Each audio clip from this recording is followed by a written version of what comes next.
Gary DePaul with Unlabeled Leadership. Welcome to episode 107. Gene Kanokogi sets in motion random acts of kindness. Here's a shout out to listeners in Elgin, Oklahoma, Woodburn, Oregon, and in North Carolina, Huntersville, Jamesville, North Wilkesboro, Norwood, and Pinehurst. With that, let's get started.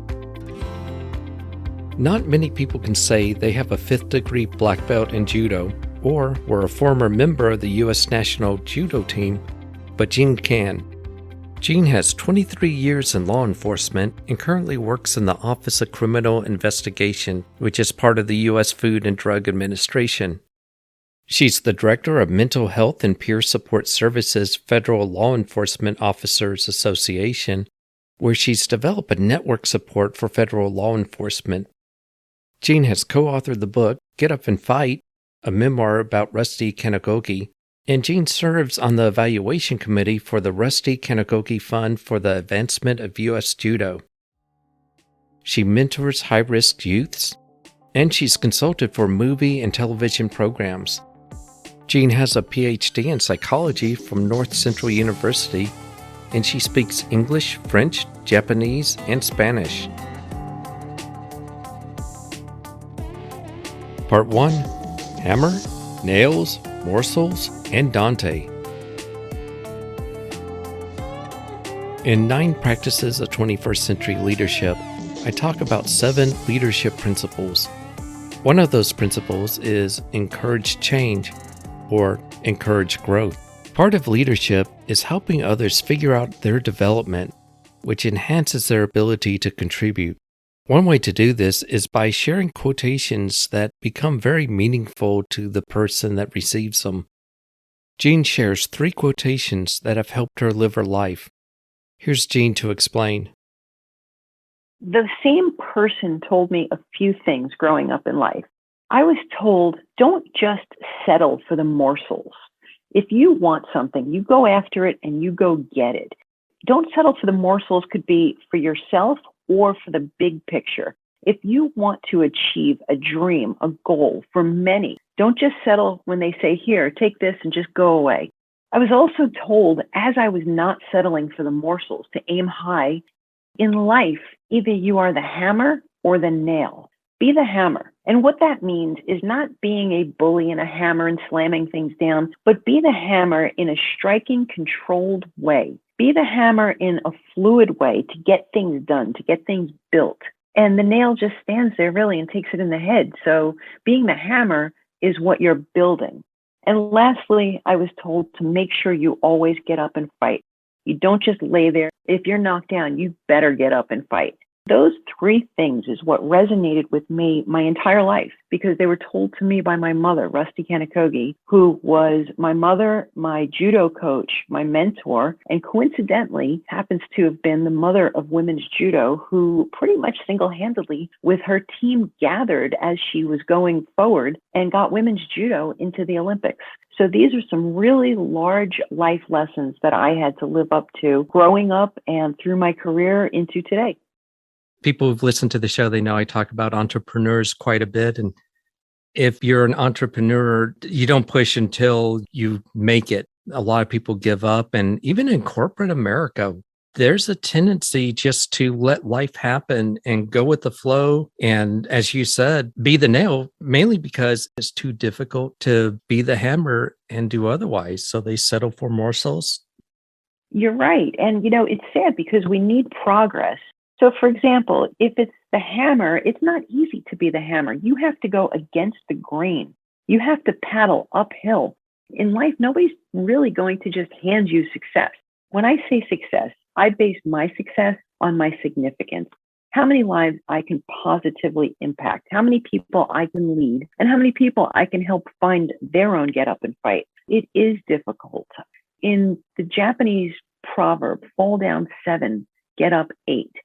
You can get knocked down so many times, but you have to keep getting back up. You have to keep getting back up and fighting for what you want and what you need. And that fight may be something as simple as getting out of bed, walking outside, brushing your hair, and going to the store in today's new normal post-pandemic. But that could also mean that you want to build a business and you want clients. You don't just sit there and wait for people to come to your store. You have to be aggressive out there and tell people why they need to come to your store, why they need to visit your website. If you do it through honesty and without trickery, you'll really be successful because you will also touch many people in ways that you didn't even imagine. That really describes also the sales process. There's so many potential customers out there who may not realize how they could benefit from certain products and services. If you throw it out there and say, okay, I put it out there, that doesn't necessarily reach the audience that needs your services or needs your product. You're absolutely right. In Dante's Inferno, he talked about reveling in mediocrity. That stayed with me post-college because I thought how sad when you just hit mediocrity and you're just so happy not pushing yourself to your best potential. In Japanese, we say ganbatte, which is do your best. Now, your best is not necessarily the same as somebody else's best. The best is really being the best person you can be, being mentally and physically well to your best ability. So doing your best is very personal, but reveling in mediocrity, you will never get to your own personal best. Part 2, what does the world need? I often describe leadership as helping other people mature or develop mentally and morally. And one of the best ways of doing that is by modeling appropriate behaviors and the behaviors that you want other people to adapt as their own. Jean describes some of the behaviors that would help us become more effective at leadership. Again, here's Jean. I truly believe in leading by example. Leading where it is not only for yourself, but you have to keep in mind a big picture. I've mentored many throughout my career in government. I taught many interview skills and interrogation skills, communication skills. And what I do is I give people the tools. I call it their toolbox. Give them the mental tools so that they can load up their toolbox and pull out what fits. There is no such thing as one size fits all, because trust me, if I go to a spa and I put on that little robe, it does not fit all. So one size does not fit all. However, everybody is different and everybody needs a little bit of a different push in leadership. Some people actually need to be micromanaged, which is exhausting. And I don't know why people do that to other people if it's not necessary, but some people need that to kind of get their wings so that they can fly. One of the things that I really hold myself true to is I teach people to live a resilient lifestyle, but I lead by example. So living a resilient lifestyle, again, a human being, I am not perfect.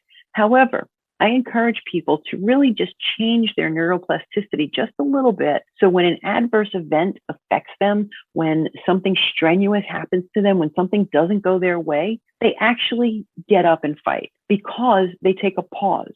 They give themselves grace to really look at the big picture and say, wait a minute, instead of why is this happening to me? Okay, what is this teaching me? What am I doing to learn from this situation? And that's what I do in my daily life, in what I teach, how I explain things to people. Now, I'm active law enforcement. There will be many adverse events. In the event that I engage and I have to arrest somebody, I will literally talk to that person. Of course, it's a very scary event that happens, and I will talk to them and say, okay, let's just take a pause. And I don't want to get into a fight, and hopefully they don't want to fight with me, and just tell them, listen, we're going to get through this together. That's how you lead a resilient life. Random acts of kindness. Not talking about arrestees, but random acts of kindness in general. Sometimes I sit and I do my work and something shiny catches my eye, which is my phone. So I pick it up and then I'll text a friend, and then it becomes contagious, and I'll text another friend, and I'll just text a few friends, just a random act, people who I haven't spoken to in quite a while even, or people I speak to every day, just something to say, hey, I'm thinking about you. I appreciate you. That will elevate you. Even if you're in a bad mood, if you spilled coffee all over yourself and you're in a bad mood and you get to the office and there was traffic, do something that's a random act of kindness, because that's how I live. One of the other ways that I like to lead is to help people find their purpose, because finding your purpose is fundamental. Knowing your purpose is what gets you out of bed every day. If you don't know what your purpose is, you have to try to start finding it, because otherwise you're left unfulfilled. You're accepting these morsels. That's the big thing. So how do you find your purpose? Well, think about it. What are you good at? What do you love to do? Now think the big picture. What does the world need? And what can you make money doing? Think about the answers to all four of those and watch it intersect. Whatever the intersection is, at that time, at that moment, is your purpose. Now, it can change constantly. And by the way, in Japanese, we call that ikigai. So finding your purpose, that will motivate you to not only get up out of bed, but to really pursue that and invigorate you just to go and find your way and maybe even help others. Helping others is completely contagious. The other thing is, I live with gratitude every single day. I write down my 3 gratitudes because I am so grateful for what life gives me. I try not to look at the negative and harp on the negative, because if you harp on the negative, then your brain is just going to focus on that negative. But when you harp on the positive, that's the direction that you're going to be going. And lastly, leadership. When people always say, somebody should do this, somebody should do that. Well, you know what? The world, it's full of should. Be that somebody. When you think something has to get done, when you see something has to get changed, be that somebody. Because think about it like this. In a medical emergency, would you really want somebody to say, hey, somebody call 911? And who's going to be that somebody? No. When we teach CPR, you direct somebody and you tell them, you go call 911. Be that somebody. Take the initiative. Take the initiative first in your own life, and then you can continue your own leadership however you deem it appropriate. When you talked about resiliency, you brought up a concept that is so critical that unfortunately we often overlook it or miss it, and that is the opportunity to pause. It makes all the difference between a tragic situation and a positive one. When things are not going our way, when there's a conflict, there's a short opportunity for us to stop, reflect, and then act. It's when you let automation take over that you miss that pause. You're absolutely right. A dear friend of mine says, give yourself grace. Give yourself that grace for a moment. One example that I use is if you're in the supermarket and you want a certain pack of cheese, and all of a sudden you're about to push your cart to go get that cheese, and somebody swoops in front of you, grabs that cheese, and runs to the counter to pay for it.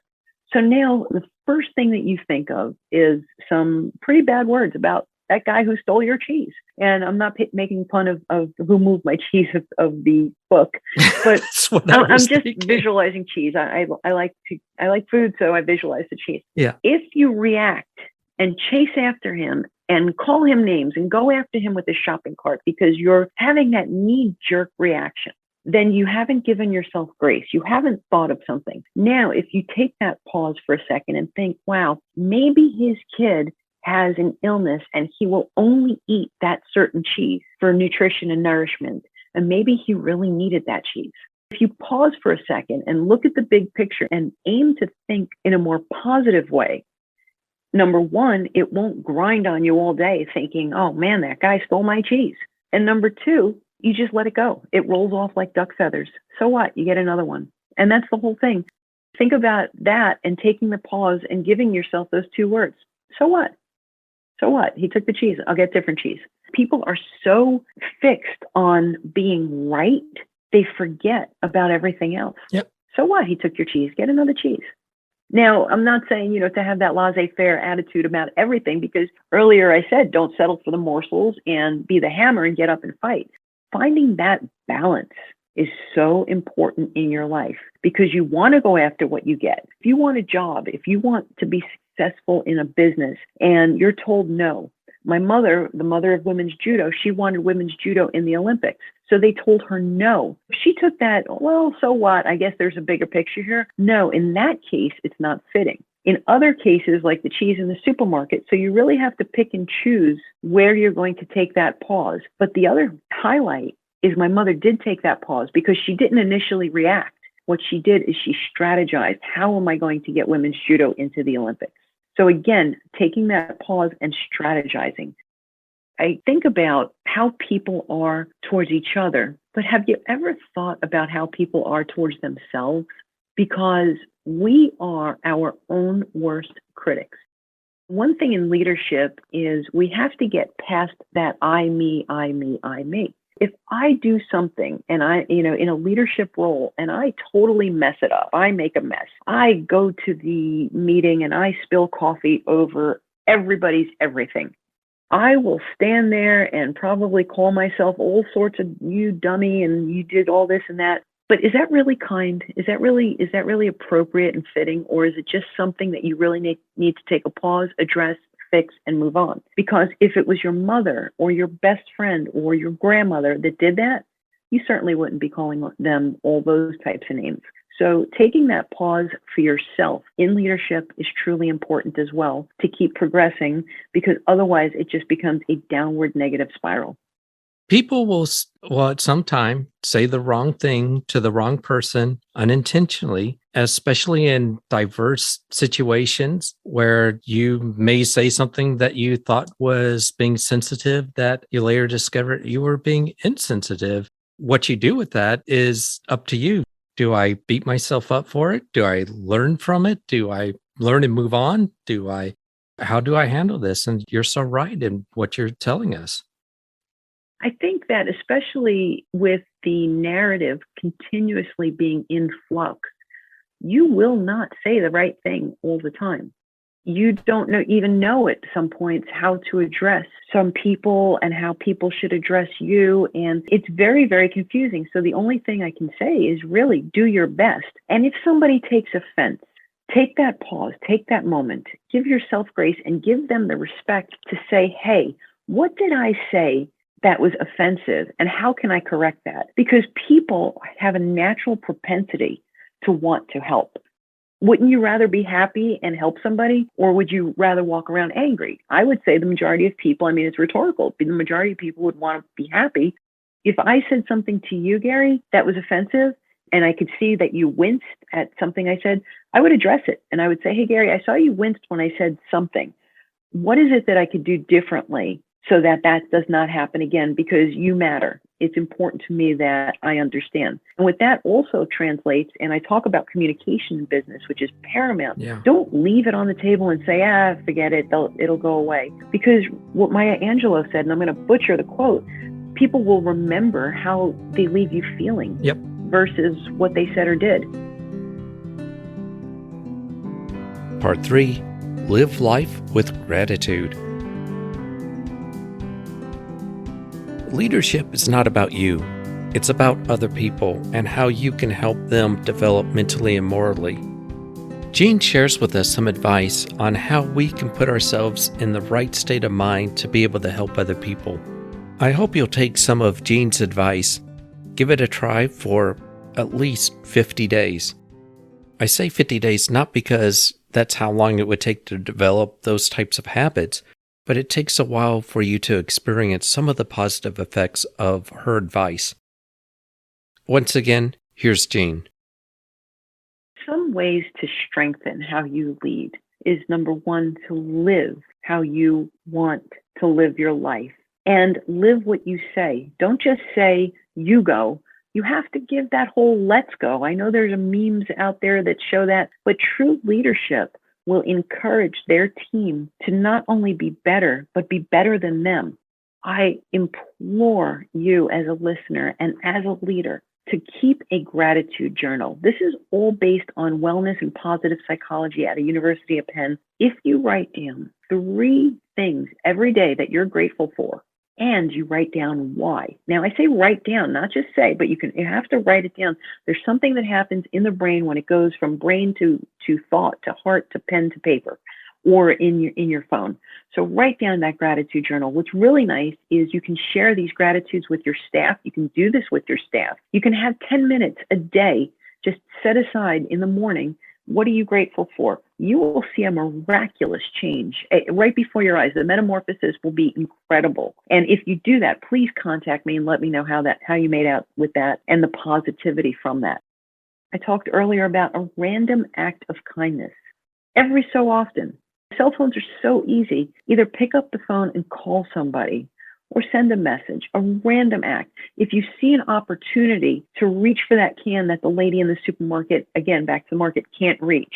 If you see an opportunity to pick up a piece of garbage that's on the floor in front of you and put it in a garbage can, nobody has to look at you and say, yay, you did that. You know you did that. That right there will boost your happiness. Boosting your happiness will spill over into your leadership ability. And the other is help your people as well as help yourself find your own grit, your own get up and fight. What drives you? What motivates you?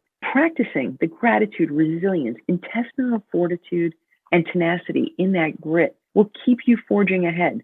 But remember, it's okay to be pushed back a little bit. It's okay to be a little bit broken, because in Japan, we call that kintsugi. You take those broken pieces and you put them back together. And now you're even stronger than you were before. And the cracks and where the breaks were are actually the highlights of the beauty now. That's all part of leadership. You're a full package, but remember, you're a human being and your best will change every day. My thanks to Jean Kanokogi. If you'd like to learn more about Jean, go to the show notes. If you have a comment or like to ask a question, go to unlabelleadership.com, click the message icon, and leave a voicemail message for up to 1 minute. I'd like to thank those who contribute to the show. Your contributions make a difference because this is an all-volunteer service. Lastly, I'd like to thank you for listening. This is Gary DePaul. Until next time, lead on.